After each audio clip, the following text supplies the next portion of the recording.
আজকে ৩ কমলা সুন্দরী চলে গেলাম বড়ভাঙ্গার এত সুন্দর একটা রেস্টুরেন্টের সাথে নিয়ে গেল আমার একমাত্র জামাইকে।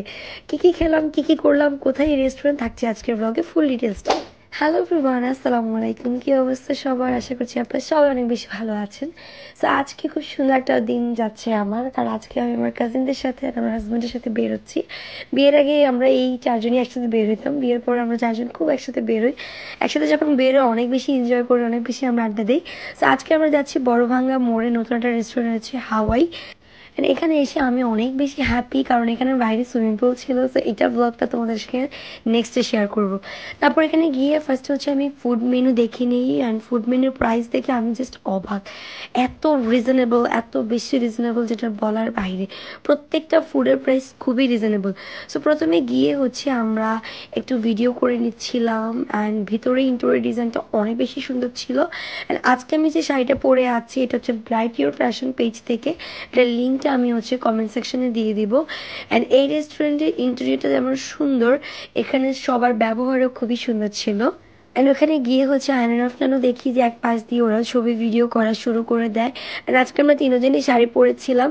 আর ইতালি যাওয়ার আগে ওদের সাথে আমার লাস্ট কিছু সুন্দর মুহূর্ত একসাথে কাটানো। অ্যান্ড ওদের সাথে যখনই বাইরে হয়ে টাইম স্পেন্ড করি অনেক বেশি এনজয় করি। অ্যান্ড ওনাদের কিন্তু রুফটপেও খুবই সুন্দর ডেকোরেট করা, ডিজাইন করা আছে।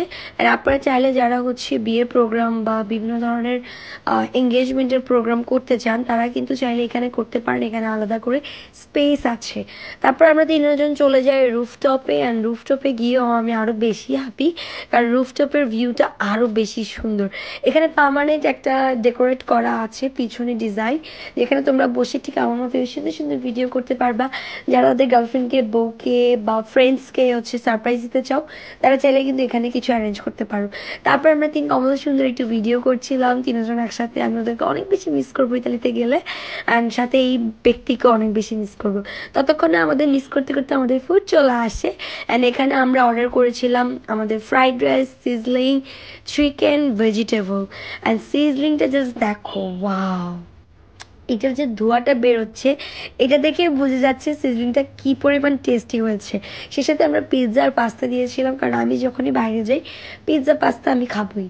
সো এখানে ফুড দেখে আমি অনেক বেশি হ্যাপি, প্রাইসও এত রিজনেবল ছিল।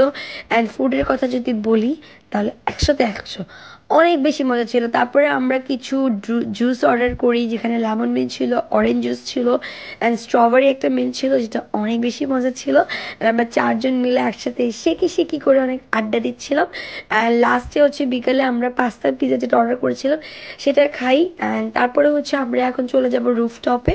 আমরা কিছুক্ষণ আড্ডা টাড্ডা দিয়ে হচ্ছে একটু ঘোরাফেরা করে হচ্ছে রুফটপে চলে যাই, কারণ রুফটপে গিয়ে আমরা এখন লাইভ বারবিকিউ করব সি ফুডে নিয়ে। এখানে সবচেয়ে স্পেশাল হচ্ছে সি ফুড, অ্যান্ড এখানে সন্ধ্যার ভিউটা অনেক বেশি সুন্দর, তোমরা লাইভ দেখতে পারবা। এখানে একটা জিনিস আমার কাছে খুব ভালো লেগেছে, যারা অক্টোপাস পছন্দ করো তারা কি করে গরম পানি দিয়ে লেবু দিয়ে ফার্স্টে অক্টোপাসটাকে অনেকক্ষণ ভিজিয়ে রাখে, যাতে সব ধরনের ময়লা বা সব কিছু চলে যায়, ভালোভাবে ক্লিন হয়। আর এখানে যে ওনারা যে মশলা দিয়ে হচ্ছে এটাকে রেডি করতেছিল, এটার জাস্ট মাখাটা দেখেই কিন্তু এখনই আমার জিভে আবার পানি চলে আসতেছিল। অ্যান্ড সন্ধ্যা হতেই কিন্তু এখানে রাশ অনেক বেশি বেড়ে যায়, কারণ এখানে বাচ্চাদের জন্য অনেক সুন্দর খেলার অনেক কিছু রাইড আছে। অ্যান্ড ততক্ষণে হচ্ছে আমাদের চিকেনটা হয়ে যায়। এখানে চিকেন ছিল, অক্টোপাস ছিল, অ্যান্ড হচ্ছে কাঁকড়া ছিল। অ্যান্ড সি ফুড লাভার যারা আছো তারা ডেফিনেটলি হাওয়াই রেস্টুরেন্টের খাবার ট্রাই করতে পারো, কারণ সি ফুডের এখানে যে বারবিকিউ সি ফুডটা ছিল এটা অনেক বেশি মজা ছিল, অনেক বেশি মজা ছিল, অনেক বেশি টেস্টি ছিল। সো আজকের ফুড নিয়ে অনেক বেশি হ্যাপি। দেখা হচ্ছে নেক্সট ব্লগে। আল্লাহ হাফিজ।